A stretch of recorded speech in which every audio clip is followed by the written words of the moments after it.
Hello, my dear learners. A very good afternoon. Let me introduce myself first. I am Dr. Roshaneka, Assistant Professor, Department of Political Science and Public Administration, Odisha State Open University. So now I am going to deliver a lecture on a very interesting topic entitled Public Policy and Governance in India, PPS 102, Unit 1.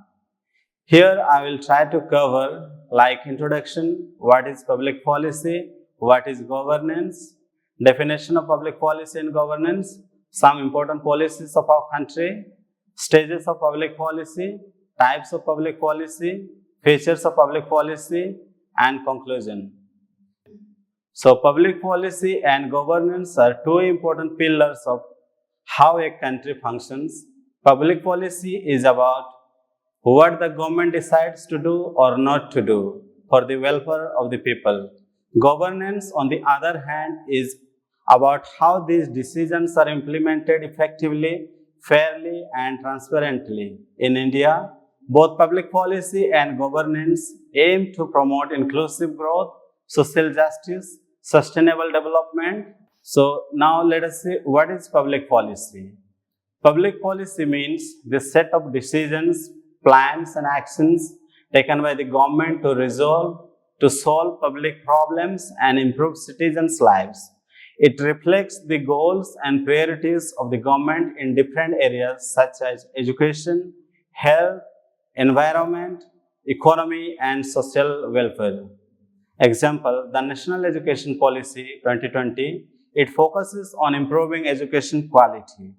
National Health Policy, it also aims to provide affordable health care to all.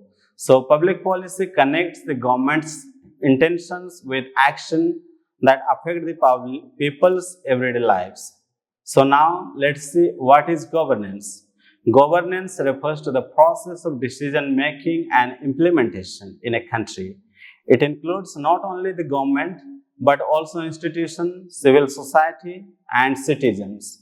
Good governance ensures that public policy are implemented transparently, accountably, efficiently, and fairly. Example, when the government launches a housing scheme, governance ensures that houses are built properly, funds are used correctly, and the right people receive the benefit. So now let us see the definition of public policy and governance. So one of the prominent scholar named Thomas R. Dye says that public policy is whatever government chooses to do or not to do. One more scholar is there, Thomas E. Anderson, says public policy is a purposive course of action followed by an actor or set of actors in dealing with problem of matter of concern. Another definition given by one of the most famous political scientists, David Easton. He says that public policy is the authoritative allocation of values for a society. And World Bank also says that governance is the manner in which power is exercised in the management of a country's economic, social resources for the development. So now let us see some of the important public policies in our country. So National Education Policy, it focuses on holistic and skill-based education. Another policy is National Health Policy. It aims for affordable health care for all citizens. Digital India, it also promotes digital access and e-governance. Swachh Bharat Mission, it focuses on cleanliness and sanitation. Another policy is National Environmental Policy. It promotes sustainable development. And there is also another public policy, that is Pradhan Mantri Awas Yojana. It provides housing for all. And another important public policy like Mahatma Gandhi National Rural Employment Opportunity Act. It renders 100 days of wage employment to rural household. So now let us see the stages of public policy.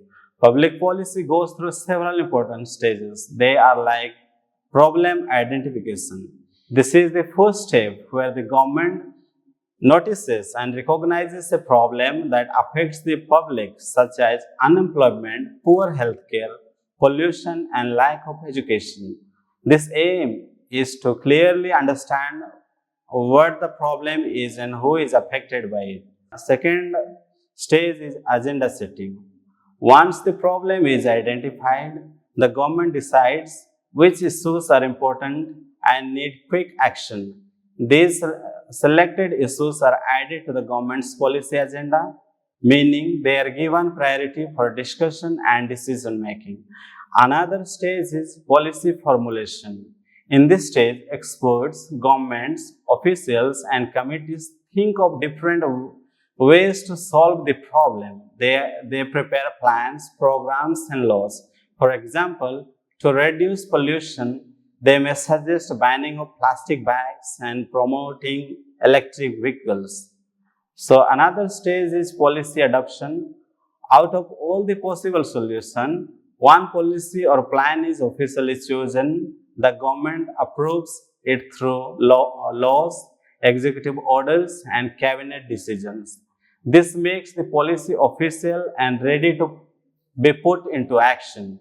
So another stage is policy implementation. Here the policy is carried out on the ground.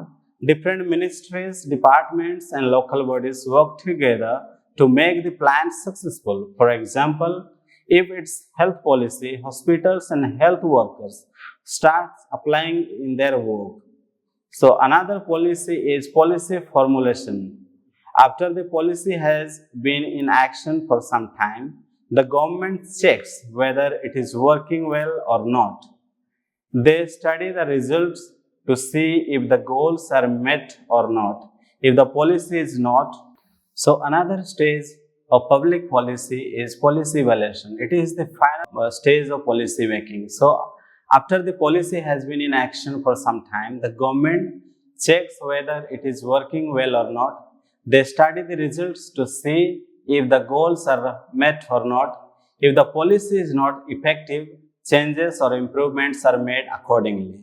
So now let us see the types of public policies. So first type of public policy is regulatory policies.